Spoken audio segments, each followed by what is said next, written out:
You, no one else like you. Against all odds. Incoming! Caller incoming! Lorna, coming now! Oh, where am I? You washed up. Sorry? Welcome to the island of discarded women, my friend. I used to be somebody. Are you that woman on the radio? Your island job is peladora de papas. Sorry, what? Potato peeler, 87% match for your skills. Okay, that's not. Anyway, what is the second best match then? Host of the Island Podcast. Are you kidding me? No, see, that's me. That's perfect for me. That's the... You.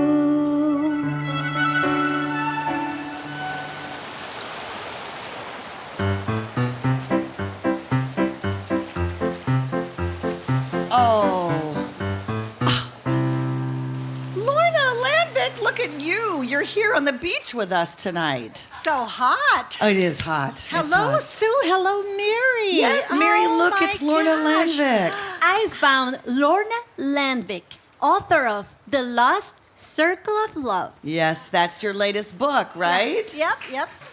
Mary. Okay, so it's these women, these church. Oh, you describe it. It's your book. You describe it. You tell Mary. Okay. Tell Mary what it's about. It's about a church circle in a shabby Lutheran church that's failing. They're trying to raise money. They don't know what their hot dish jamboree failed.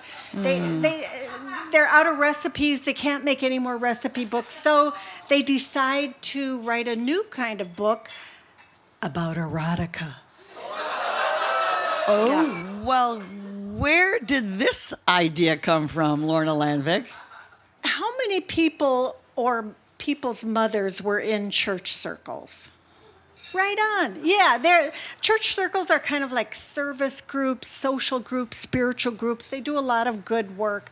And my mother's was really fun. Yeah. They had a lot of laughs. And going through her papers after she died, I didn't find any stock options, but I found a little mimeographed, folded up paper that she had saved called Real Church Bulletin Bloopers. Really? Yes, and these were things that some harried church secretary typist had printed, and they actually got in the church bulletins that you would sit there in church and open up and read. For example, so pretend you're in church, you open up your bulletin, and our next hymn will be Angels We Have Heard Get High. Don't let worry kill you. Let the church help. At the evening service tonight, the sermon topic will be, What is Hell? Come early and listen to our choir practice. And Thursday at 5 p.m., there will be a meeting of the Little Mothers Club. All ladies wishing to become little mothers will meet with the pastor in his study. So they were full of that. Yeah. And I just wanted to honor that kind of woman. Yeah. I did want to call the book The ABCs of Erotica, but my publisher said no. Erotica. Oh. Literature or art intended to arouse sexual desire. Yeah. She was really concerned that my name and erotica would show up on all these, websites and attract the arousal literature crowd. Oh. I could not find arousal literature. Did you mean graphic novels? No, Mary. That's a whole different thing. Graphic novels are, they're written or they're drawn by cartoonists. I don't really understand, Sue. What? Is Mary like a chatbot, or is she like an AI? No. She's a virtual assistant. That's just it. Forgive me for not understanding. Okay, but what? I know they're both AI generated. Right. But what's the difference? Mary, what's the difference between a virtual assistant and a chatbot? Chatbots are limited in their ability to understand complex queries, whereas an AI assistant can use deep learning algorithms to better understand user intent. See? That's it. It's just that simple. See, everybody knows that. Don't we all know that? No, See, we know no. that. See, That's not simple, Sue. No. I just don't understand. So an AI assistant, is she more human-like? Or right, Mary? You're more human-like? I'm sorry. I didn't understand the question. Well, okay. Either way, AI is sure a lot in the news these days, right? I mean, it's going to take all of our jobs, or it's going to destroy the earth, and it's factoring big time in that, you know, the SAG-AFTRA strike with the actors. And the Writers Guild strike. Yep. Yes. I mean, come on, the film studios. I know. Right? They want to capture the likenesses and voices of actors and then replicate them at will in film forever for like a day's pay. Right. Yeah. And Boo. that's, Boo, boo, it's like, boo. Yeah, boo, boo, boo, boo, boo, boo, boo. it's the same with writers writing scripts. Yeah. Yeah. Yeah. You know, I've heard people say, oh, chatbots. No, they can write wonderful scripts and essays and articles. And then others say, oh, no. Nothing to worry about here, people. AI will never replace human writers. Never. Right. Did they say that, human writers? Yeah, they say Really? human writers. That's the thing, human writers. They say Sorry, human writers. I could not find human writers. Really? Please refine your search to human or writers. Okay, so truth be told, I decided to check out one of those chatbot writer things. Sue. I did. I was curious how it all worked, okay? So I asked the chatbot to write a script for the show. Are you telling me you invited me here to Yeah. read a script that a bot wrote tonight? Yes, we're going to read a script an actual bot wrote. No. Yes, I gave it prompts. Okay, this is what I gave it. This is for real. This is for real. I said I want a script about a former radio actor, a funny novelist, an AI assistant on the island of discarded women, and they're all trying to find their voices. What did they write? Well, it immediately filled the screen, and the bot wrote this. Title, Voices of the Island. That's the title of this script? Yes. Voices Voices of the Island. Okay. Interior, Island of Discarded Women, Day. The Island of Discarded Women is a lush tropical paradise surrounded by crystal clear waters. Nature thrives here, and it is a sanctuary for women seeking to find their voices. Okay, stop. That's not so bad. I mean, that's not so bad so far. Okay. I mean, especially when I just gave it a few prompts. I mean, come on, right? All right. Anyway, back to it. We meet Lily, 66 years old, a radio actor who has struggled to break free from stereotypical roles in the industry.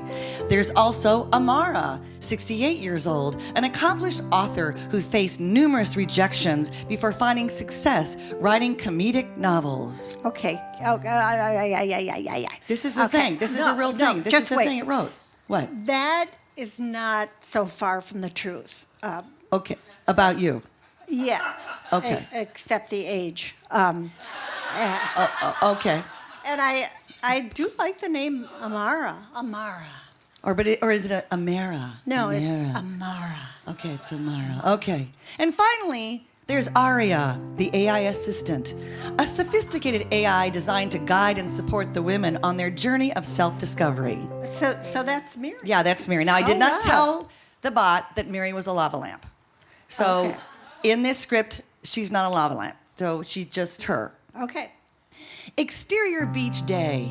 Lily sits on a sandy beach, gazing at the horizon, contemplating her career choices. Amara strolls by, her notebook in hand, and notices Lily's troubled expressions. Amara, smiling. Beautiful, isn't it? Lily sighs. It is, but I can't help but feel trapped in the same old roles. I want to find my voice as an actor, but it's not easy. Amara nods. I understand that feeling. Yeah. As a writer, I had to go through countless rejections before I found my unique voice. It's all about staying true to yourself. Yeah. Okay, yeah. okay, stop.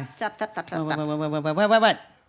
How did this bot know so much about moi? That's kind of accurate.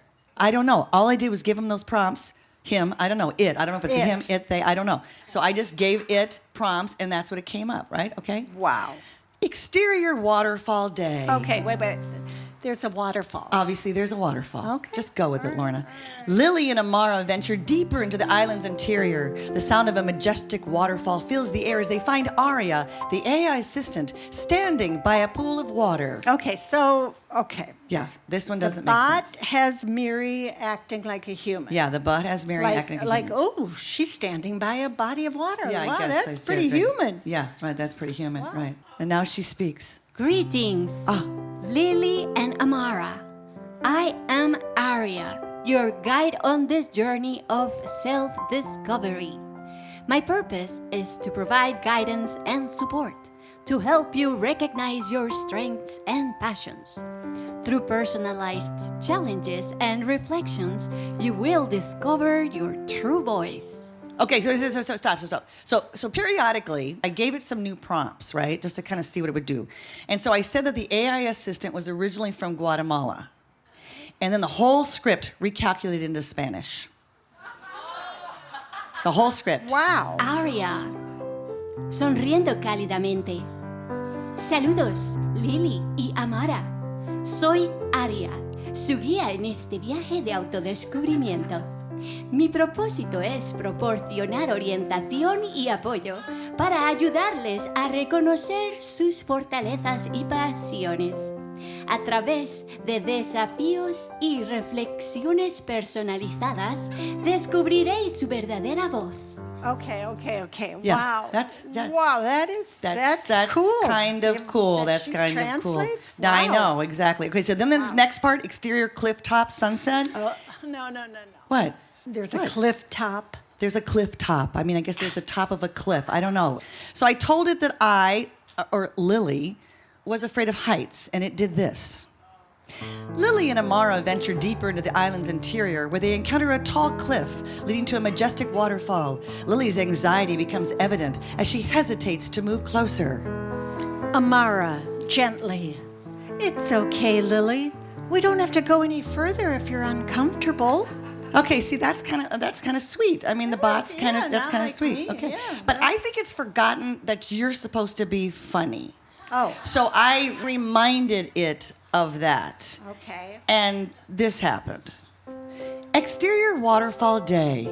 They explore the island further, reaching the magnificent waterfall. Lily's fear of heights surfaces again, but Amara finds a humorous way to ease her anxiety. And you know, if it really were me, I would just say another church bulletin blooper, like the associate minister unveiled his new church giving campaign slogan last Sunday. I upped my pledge, up yours. No.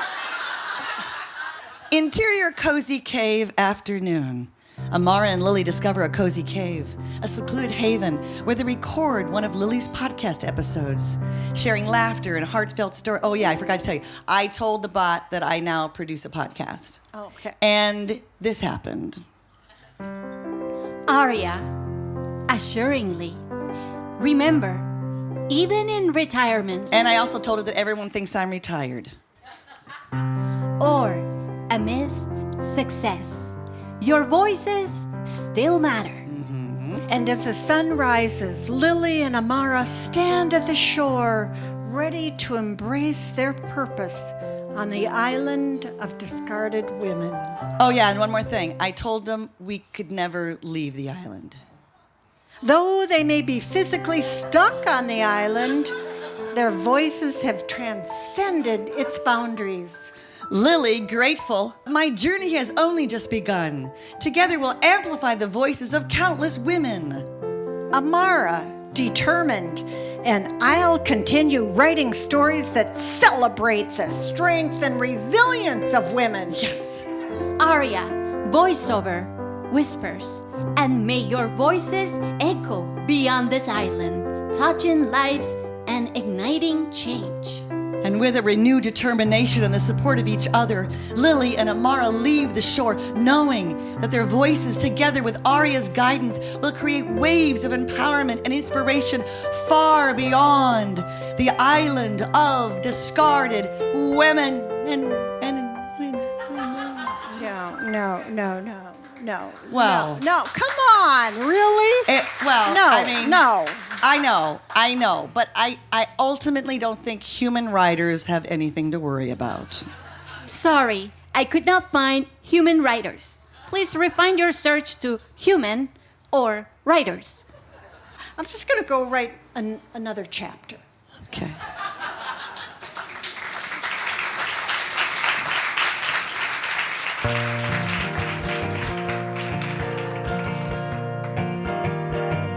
You're not wasting time.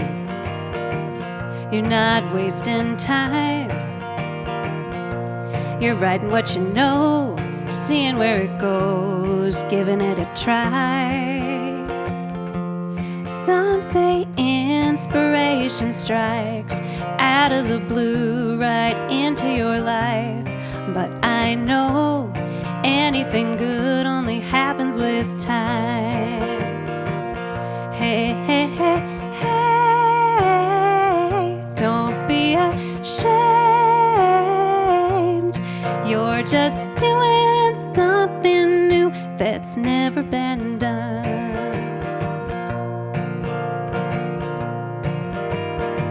You're not wasting time.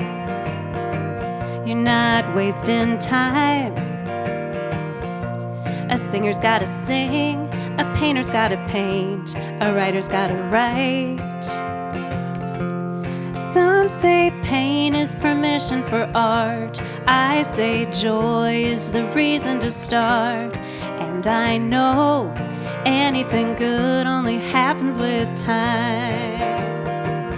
Hey, hey, hey, hey, don't be ashamed. You're just doing something new that's never been done. You're not a loser. Don't lose faith in what you've got. You've got imagination, and that's a lot.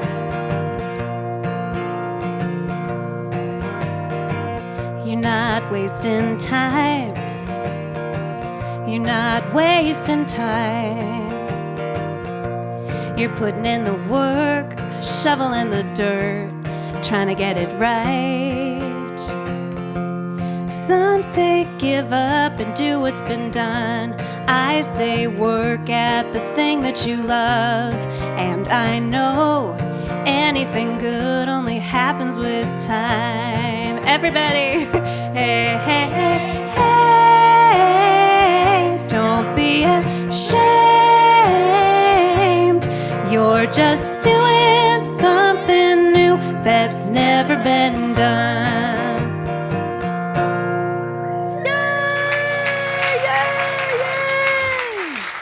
Jaspar Lepak. Thank you, Jaspar. And thank you, Lorna Landvik and Silvia Pontaza.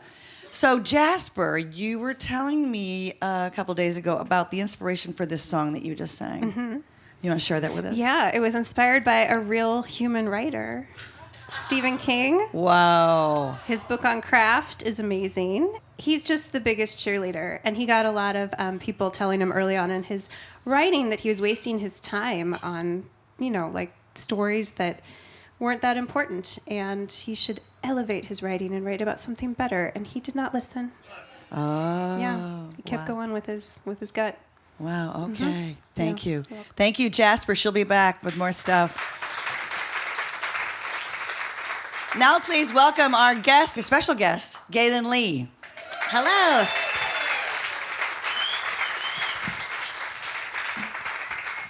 So, those of you who have been here before, you know that typically with our special guests, we have a conversation for the last 30, 35 minutes of the show.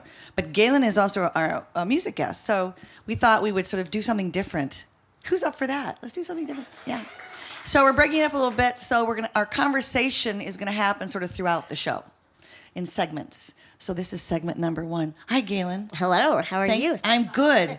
Thanks so much. Thanks so much for coming down and doing this. Well, thanks for having me. It's been really fun so far. Yeah, okay, good. Okay. That was the right answer, by the way.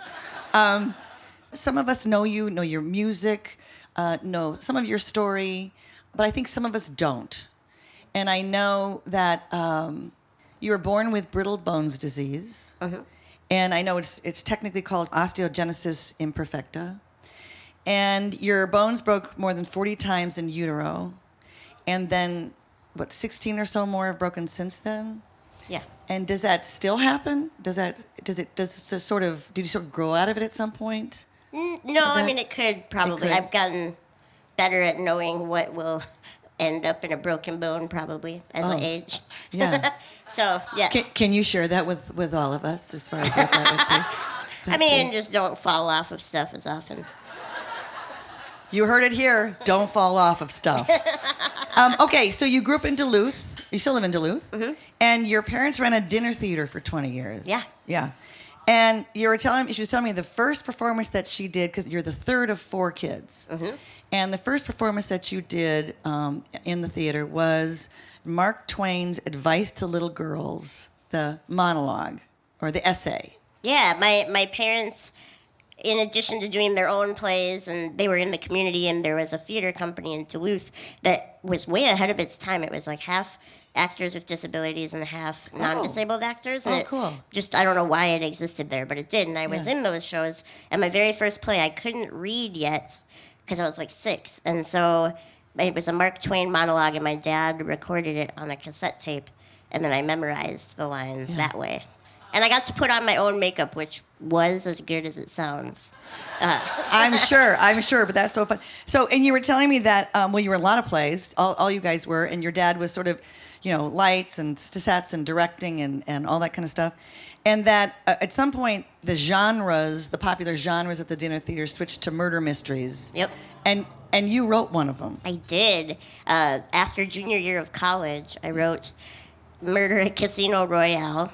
It was a pretty fun little romp about 2 showgirls, and there was a poison drink that I had to keep a flow chart of everyone who had touched the drink so that I knew it was a stick figure flow chart. It was very fun.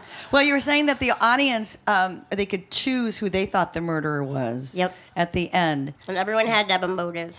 And everyone had to have a motive. Yep. Yeah. So you got interested in music. You tell the story about an orchestra coming to your school.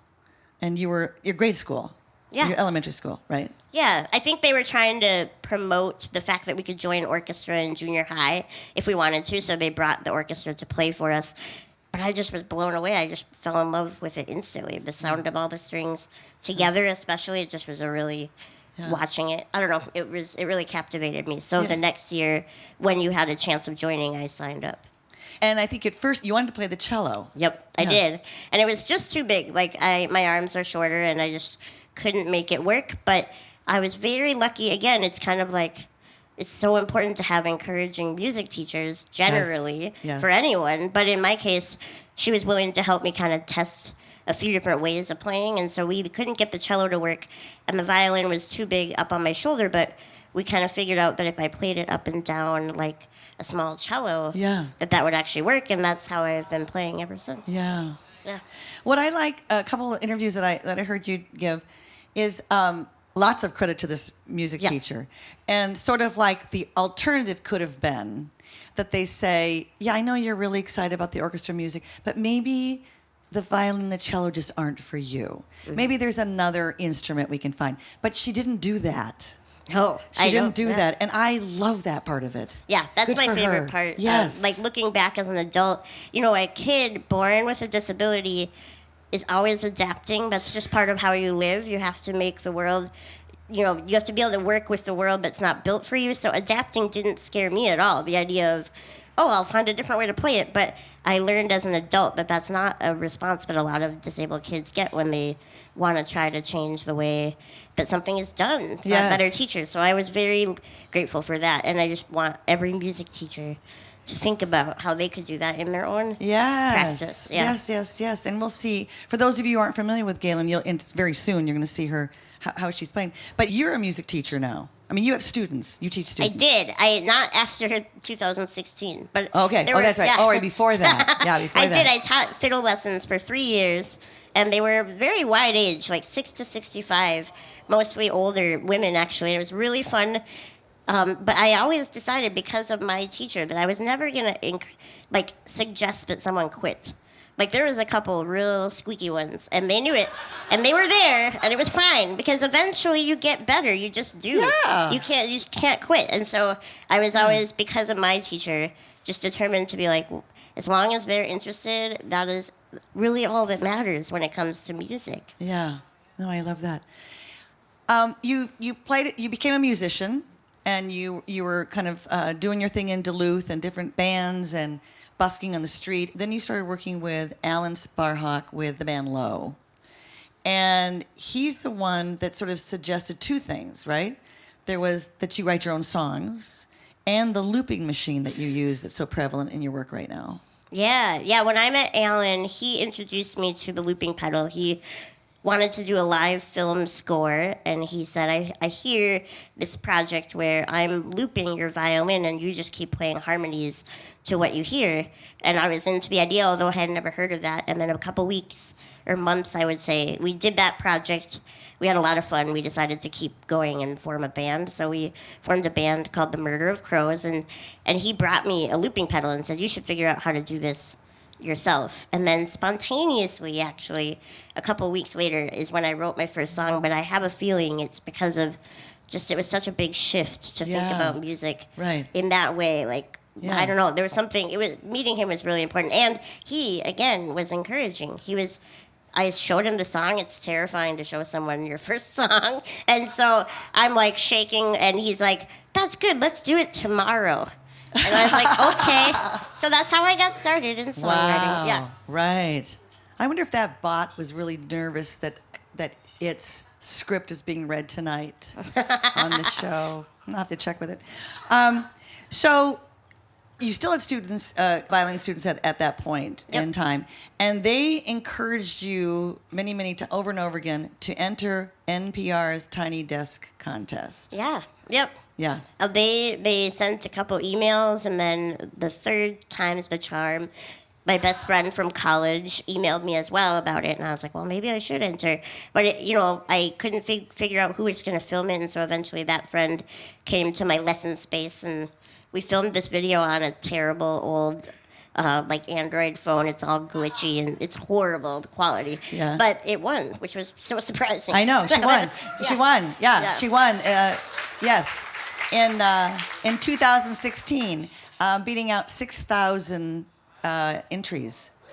And to say that changed your professional career is putting it mildly, Yes. right? Yes. Right. Yes. Yeah. I mean, I loved teaching. It was so fun. One thing I didn't say earlier is that I had students, as I said, of all ages, and they were inspiring to me because they were just playing because they loved it. And one lady one time, she said, I had a really bad day, so I poured a glass of wine and I played on my deck for 3 hours. And I was like, when's the last time? What? It's just so cool to see music done that way. So they were really encouraging. And so when I won that, it was like so cool that they were there to be part of that experience. But it did lead to a lot of show offers out of town. So I rehoused my fiddle students later that year. And then they all went to different teachers. And then I hit the road with my husband after that. So this song that you're going to sing and play right now, Watch the World Unfold, is from an album that you put together in 2016 called The Songs We Sing Along the Way. And this album was released like 5 months after your Tiny Desk win. Yeah. And I want to know, was the album already in the works? Were some of these songs already in play? Did winning the contest influence this album at all?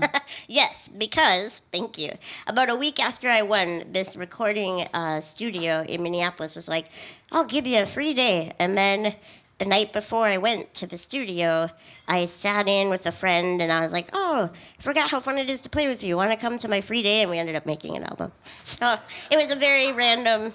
Wow, so that it worked out. You made that album that day. Well, yeah. not just that day. I think it was 2 days of recording, and then yeah, it was really fun. So yeah. So here she's gonna sing the song "Watch the World Unfold." Gaelynn Lea. Thanks.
Pushing up through the dirt just like a seed, but you're never quite a flower. You feel more just like a weed. Driving through. You wouldn't know where you were going, but the windshield's always dirty, and you never get to see what makes you think that you'll ever get there. What makes you think you deserve to know? Who are you really? Are you so important? Take a look around and watch the world unfold. Watch the world unfold. Watch the world unfold. Watch the world unfold.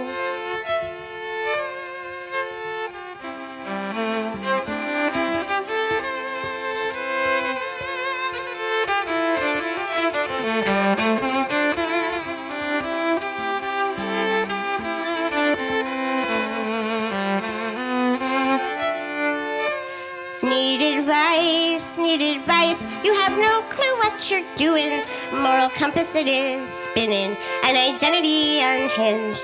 Where to turn, there's so many opinions, and they're all a little different, and the outlook's getting dim. What makes you think that you'll ever get there? What makes you think you deserve to know? Who are you really? Are you so important? Take a look around and watch the world unfold. Watch the world unfold. Watch the world unfold. Watch the world unfold.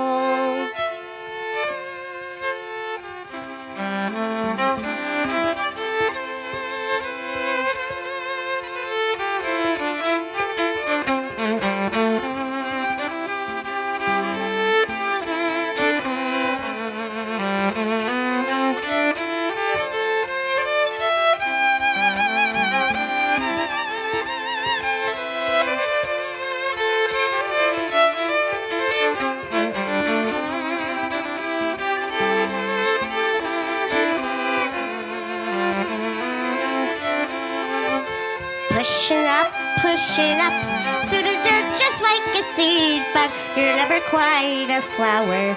You feel more just like a weed. Thank you. Thanks. Gaelynn Lea. Thank you, Gaelynn.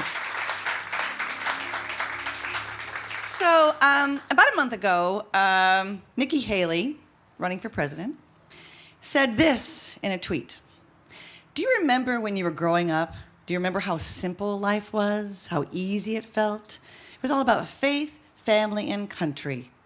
We can have that again, if you vote for her, yada, yada, yada. So, going back to this chatbot thing, I know I'm kind of obsessed. I decided to ask it what Nikki Haley meant by when she referred to the simpler times. We could go back to the simpler times. And it came back with this kind of thing. Well, when politicians talk about wanting to go back to simpler times, they often refer to a perceived period when they believe societal values or traditions or economic conditions were more favorable or ideal. For some conservatives, this might refer to a time with strong traditional values, limited government intervention, and a focus on individual responsibilities. It could encompass eras like the 1950s, which is sometimes idolized for its economic growth and family structures and cultural norms. So then I said, so a simpler time was in the 1950s? That was the simpler time? That's what we want to go back to, when black and brown people couldn't eat at lunch counters and couldn't go to certain schools or move to certain neighborhoods. And it recalculated and came back with this.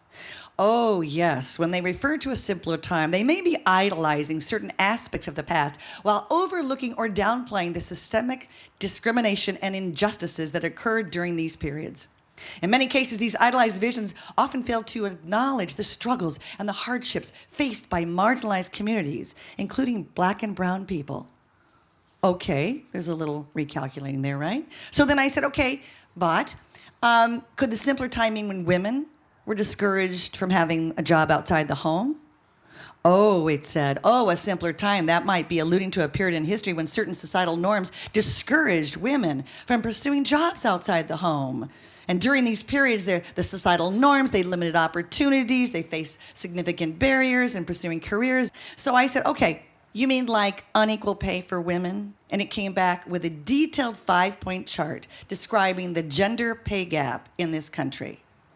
So at this point, I'm curious to all this fine-tuning. And I say, okay, Bot, why initially, when I asked you about the meaning of a simpler time, your first response was to completely ignore the fact that the simpler times in the 1950s was filled with race and gender discrimination? And it apologized. It said, yes, I'm sorry. I apologize for not adequately addressing the fact that a simpler time in American history was indeed characterized by race and gender discrimination.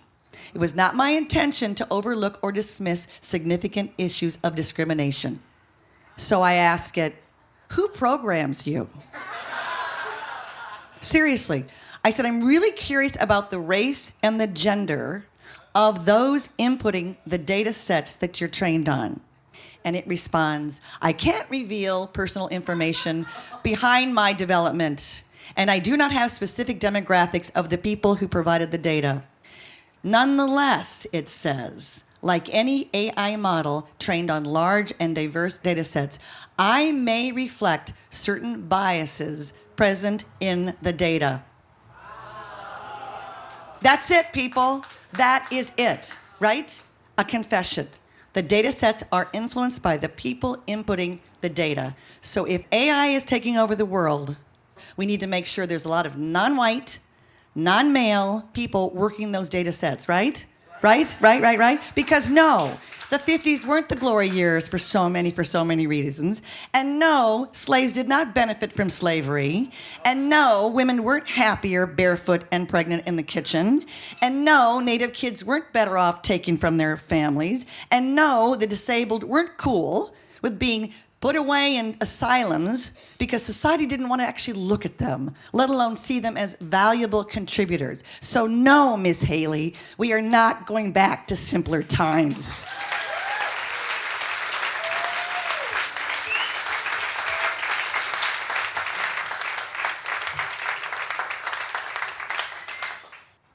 This is about needing a seat at the table.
Can you see me way in the back here?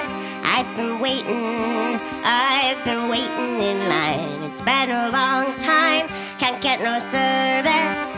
Still I am hoping for a sign. that one day things will change and we can finally take our place. That history won't forget us or try to minimize our pain. And so I wait.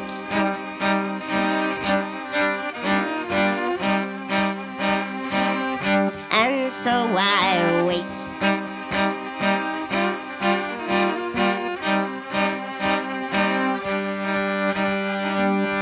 Did you know that when I get angry, I breathe fire? I could burn this place down. You may not realize all of the small ways I am not welcome, but just take a look around.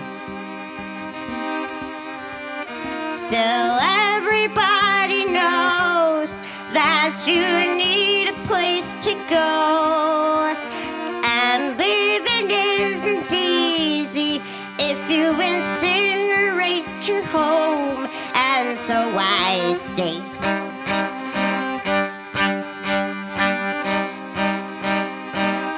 And so I stay.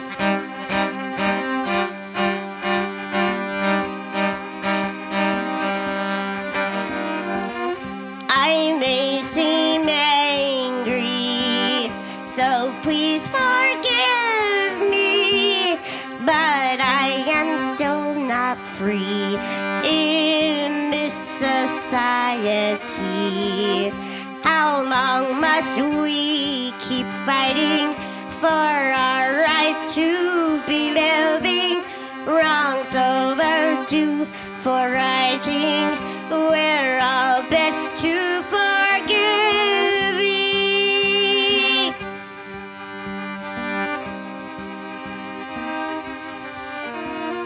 So if you hear them make claims of progress, take a good look and see who isn't fair. We need a seat now at the table, so please invite us or don't pretend to care.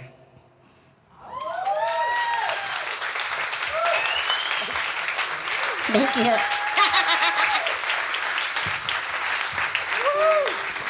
Wow. Wow, wow, wow. So cool, so cool, so cool.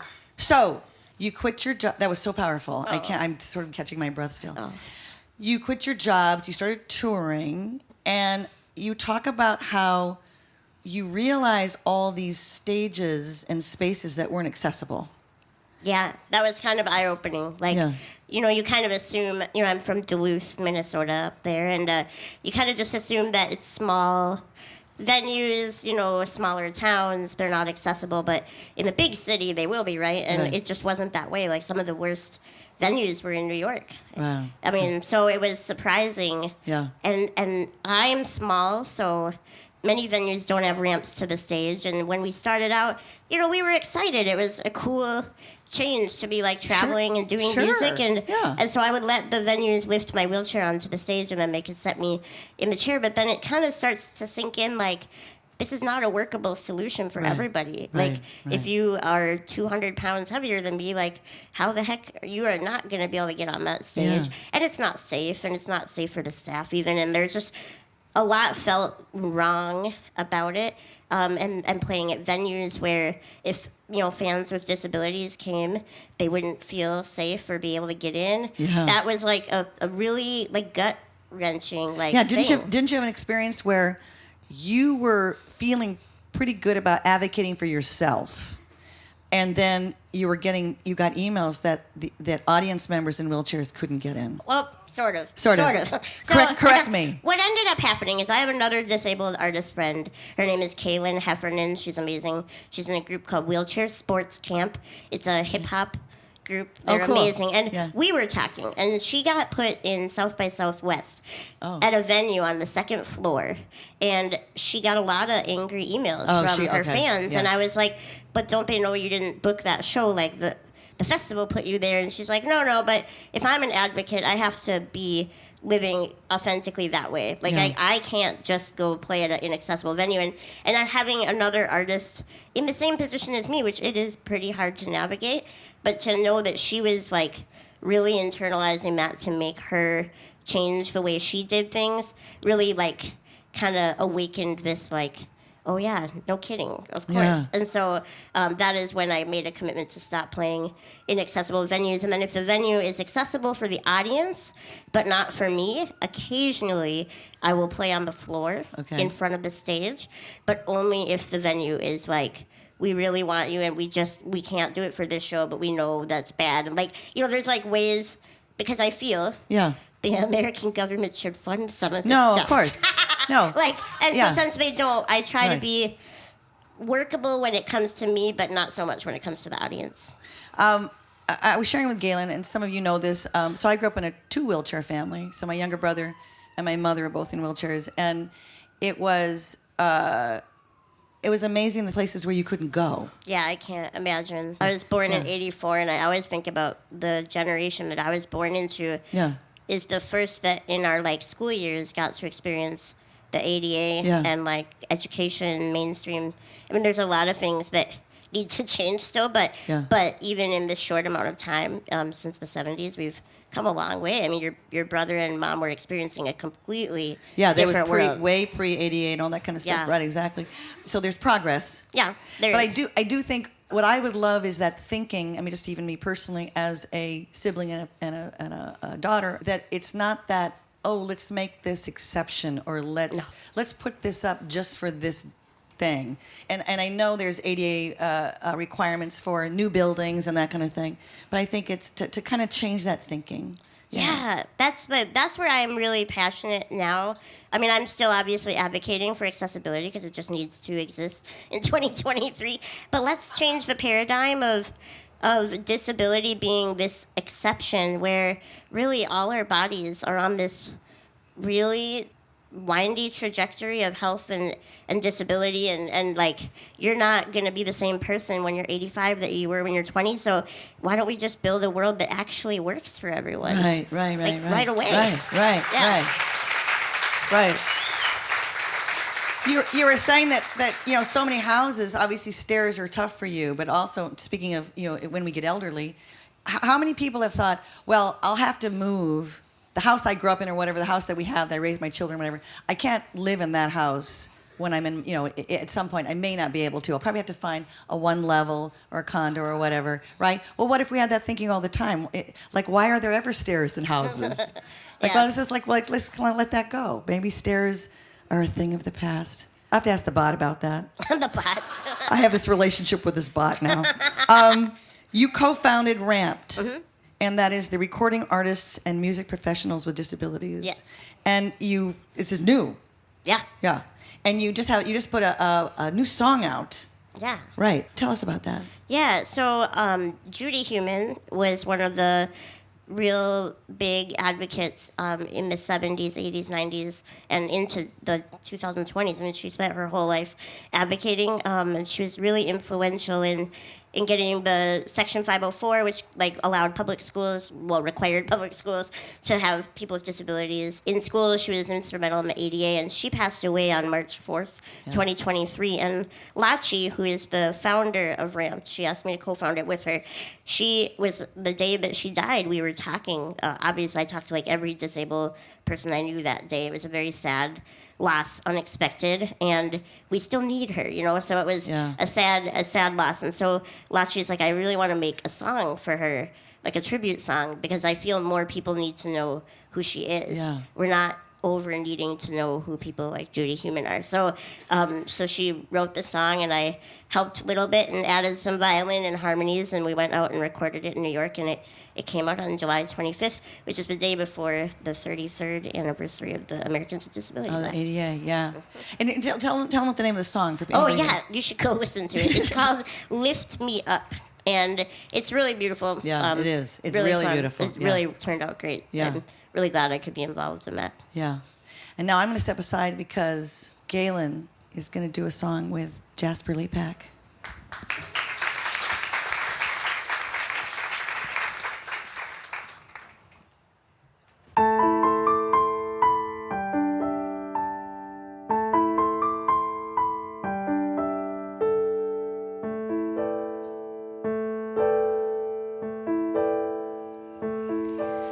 When I was shine through the night. When I was the moon, I was proud of my light. I wasn't afraid of any kind of darkness. When I was the moon, when I was the moon. When I was the moon, I was never shy when I waxed or waned. I knew that time had its circles and its games. I wasn't afraid to take some time away. I could disappear and be okay. No, I am not at my full glow tonight. Yes, I'm a sliver of ancient light. When I was the moon, I was never afraid to change.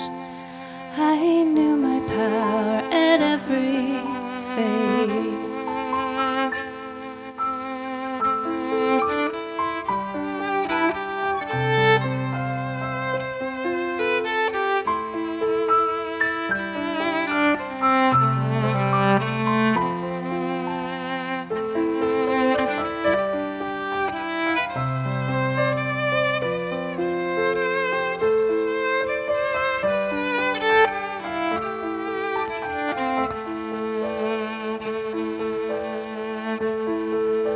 When I was the moon, I never cried for myself. My heart was big enough to see the universe that holds you and me. The tides, how they flood, and the tides, how they expose. When I was the moon, I knew what the ocean knows, that every part of life is a mystery to behold. When I was the moon, when I was the moon, I knew rhythms and circles, and rhythms and circles, and I wasn't afraid to change.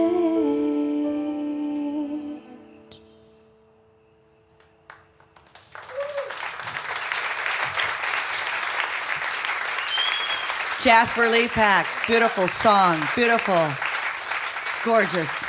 Thank you, Gaelynn, for that was just stunning. That was just stunning. Jaspar, you talked about this song. Mm-hmm. Yeah, Yeah. so this was during COVID. I was living in Seattle. We had this rooftop patio, and I was feeling really just low and disappointed in myself for not having energy. Like, I put this pressure on myself to be full and energetic and, you know, like my best self all the time, and I cannot do that. And I was up on the roof just staring at the moon, and I noticed that the moon was this tiny little sliver. And it was just this, I don't know, this affirmative message from the moon. Like, you don't have to be full all the time. You can be small. Yeah. You can take up different amounts of space. You don't have to be, full of energy and ready to give it all the time. You can be withdrawn or sad or just needing to take some time away. And I just... And still beautiful, and Yeah. still, right, and still meaningful, because who doesn't love a beautiful sliver of a moon, right? Yeah, and still aware of that fullness. Yeah. Yeah. Right. Mm-hmm. Yeah, thank you. Oh, and that is on your new album. Yep. That's coming out in early 2024, right? Yep. Yeah. I'm going to do a Kickstarter for it soon. So stay tuned. Yes, stay tuned. Okay, cool. All right. Thank you, Jaspar. Thank you.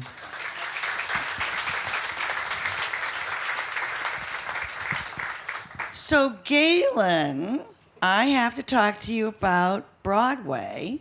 So, Gaelynn, for those of you that don't know, in 2022, there was a production of Macbeth on Broadway starring Daniel Craig and Ruth Negga, and Gaelynn composed the music for that play. Thanks. And you were talking about how you were approached by the director Sam Gold, right? And he had heard your music. He'd heard some of your Celtic music, sort of Celtic. Is that rain? Yes. Does the bot think it's rain? Do you guys need to come in? Okay. Wow, that is so goofy. That came out of nowhere. Wow, it's rain, everybody. Okay, are we good? Everybody's kind of shifted how they want to? Okay, we're good? We're good. Okay. Back to our regularly scheduled programming. So, Broadway, Sam Gold, Macbeth, had heard some of your music and had heard some sort of your haunting tunes and thought, perfect, this would be perfect. But you weren't convinced. Well, I was planning to write a memoir, so this was not on my radar. Okay. And so he reached out, just as I had found this time. And I was like, I'm finally going to get to sit and write for 9 months. And it's like, no, you're not. So It just took me a while to come around. And I didn't, in all honesty, believe that it was really Broadway right away. Oh. Because it was so out of the blue. I was like, this is just a theater in New York trying to, pose. I don't know what I was thinking. Street. I was not I was not in the place to fathom what was happening at that moment. What turned you around? Did he send money or something? No, it was two things. First of all, I really liked him. The second we met on the phone, I was just like, he's so creative, he's so smart, and it was just really fun to talk to him, and his ideas of the music were really cool. But also, I did say, I was supposed to be writing a book. That's my plan. And so if I don't do that and I do this instead, is this do you think I should do it? And he's like, well, I don't know what else to tell you. Daniel Craig is Macbeth. But the funny thing is, I didn't know who Daniel Craig was. Oops. And so I was Oopsie. was like, what's he been in? Assuming he was a movie star. And he's like, James Bond. And I was like, oh, okay. Okay. And he's like, this is Broadway. I can't give you any more information. Just, if you want to do it, you should do it. And then I did. And it was such a good experience. It was the hardest thing I've ever done, probably. It was really hard. So I'm glad that I did it, but it was, not a decision to take lightly, recording a whole score. So you created these different themes for the different characters, the witches, Lady Macbeth, and with the loop pedal and all that. So walk us through some of these themes, because they can also layer on top of each other. Yeah, so I was really nervous when I took the job that, what if I don't think of anything? You have to have stuff for every character, and there's different themes that reappear. And then, luckily, where I do all my best thinking in the bathtub, I had this, epiphany of, 4 parts that kind of locked together, and that became the basis of a lot of the soundtrack. Not the whole thing, but a lot of it is using these melodies. So this is Macbeth's right here.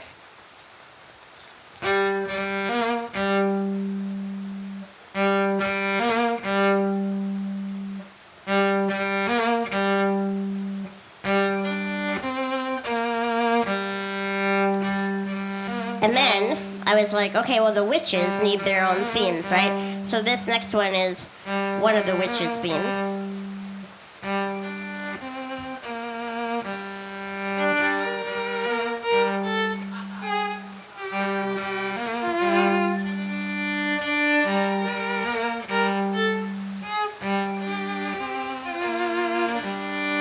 And then here's another witch theme coming up.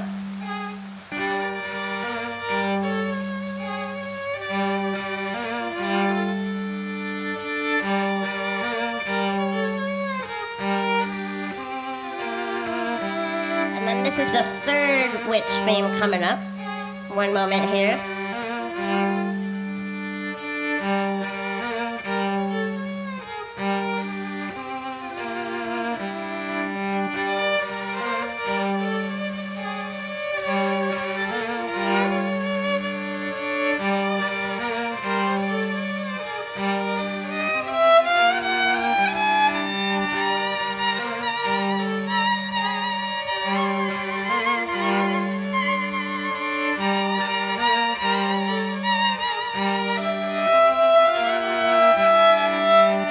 So basically, you can do anything after that.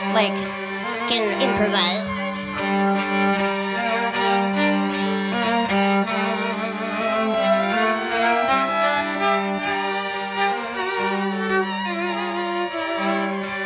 And basically, it ended, the whole play ended on this.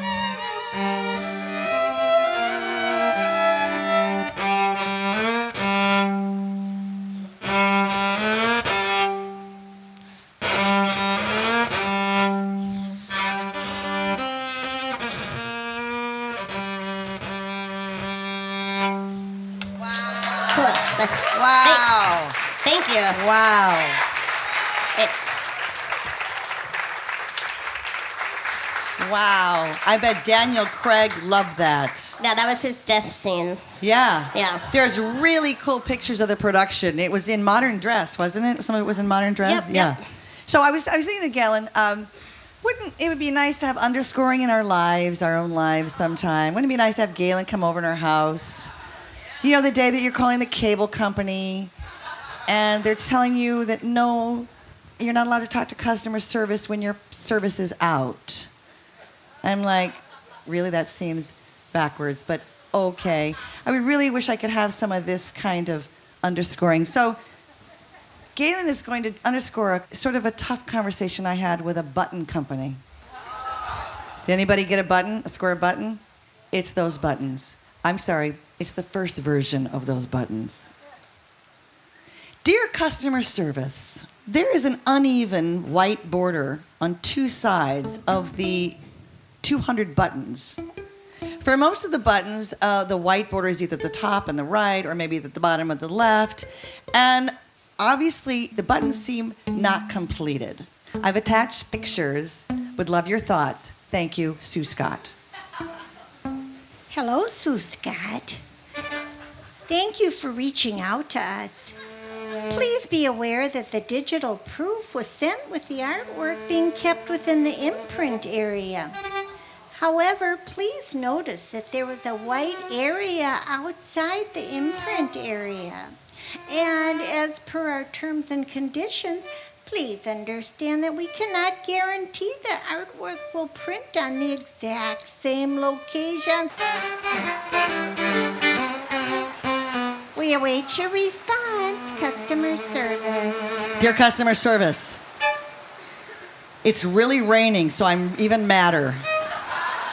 The proof of the printed area of the square button doesn't give us an option to request another color for the white-based area, does it? So then the rain became so heavy, beating on the roof of the lovely Belvedere tent, that we could barely hear each other. And no one wanted to run to their cars in the torrential downpour, so we squeezed everybody inside, we zipped up the tent, and we tried to get creative while we waited out the storm. We attempted a Q&A, which was hilarious, with the audience literally screaming out their questions to us. One question for Gaelynn: did she happen to show Daniel Craig her Murder at Casino Royale script that she had written for her parents' dinner theater? No, she said. She hadn't thought of that. And then Lorna is going to do more church bulletin bloopers. Lorna to the rescue. All right, we are all in the Church of Love tonight. So you've opened your church bulletin. The sermon this morning, Jesus walks on water. The sermon tonight, searching for Jesus. A bean supper will be held on Tuesday evening in the church hall. Music will follow. Tuesday at 4 p.m., there will be an ice cream social. All ladies giving milk will please come early. This afternoon, there will be a meeting in the south and north ends of the church.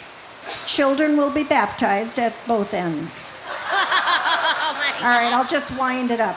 Ladies, don't forget the rummage sale. It's a chance to get rid of those things not worth keeping around the house. Bring your husbands. Thank you. All right. Oh, yeah. Lorna Landvik. Yeah. Lorna. And finally, the rain calmed down enough to resume our show with one more incredible song from Gaelynn Lea. So, back to Macbeth, Daniel Craig. It was all instrumental. Yep. It was all understanding was instrumental. Yep. But you did write one song that had words in it Yep. for Lady Macbeth. Yeah. Yeah. So I wrote this song that I'm going to play for you called Perfect. And I wrote it about marriage, or relationships. It's just kind of about life, right? But I was on a walk about a week after I wrote it, and I was like, oh my gosh, this really fits Lady Macbeth. Like, I feel because the point of this version of Macbeth was to kind of humanize her a little more. She had such a, I don't know, and so it was fun to realize that. So I ended up asking the director if I could show him the song because I feel like it fits the character, and he put it at the very end of the show. He had an actor sing it on stage. It was the very last thing that people saw. It's called Perfect. My husband and I don't kill people or anything, but like, you know, it was just about this, like, what you go into life focusing on isn't always the thing you're supposed to be focusing on. Yeah. Does that make sense? So, Yeah, so absolutely. this is what Perfect is about, and I'm gonna play it for you. I think. Yeah. Until the tornado comes. Which would be perfect, actually. Yes.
I got it wrong. It wasn't meant to be. Wasn't meant to be perfect. We were so busy painting, we didn't see the corner. Some days we both felt trapped there, but still the nights were warmer. We navigated love, terms and conditions applied. Some were pre-existing, others grew over time. Behind the scenes, we just wouldn't let it go, wouldn't let it go to pieces. Who knew we'd dig our own graves here? No other would tend them with such great care. Ooh, ooh, ooh.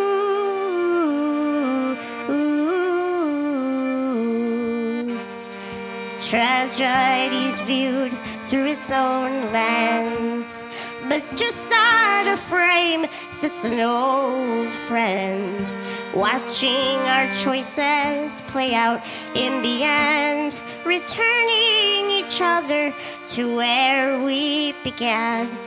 Wish I had known it wasn't meant to be, wasn't meant to be perfect. Gaelynn Lea. Gaelynn Lea. Thank you. Gaelynn Lea.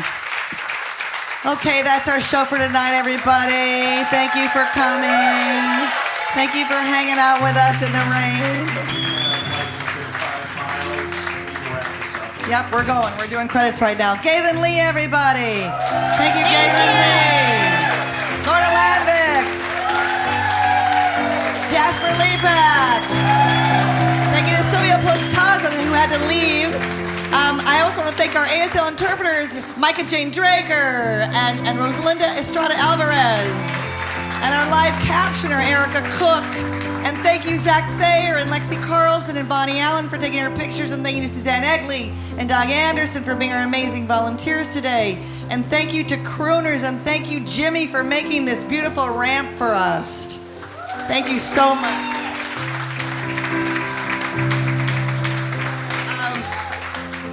I also want to thank, real quick, I want to thank Bruce McCaffrey for sponsoring Gaelynn and her travel expenses and her fees. Thank you, Bruce. Thank you to Nancy Scott and David O'Connor for paying for all of the accessibility elements today. Please visit our website, www.islandofdiscoloredwomen.com, and we will be back soon for another drier Island of Discolored Women. Good night, everybody. I'm Sue Scott. Good night.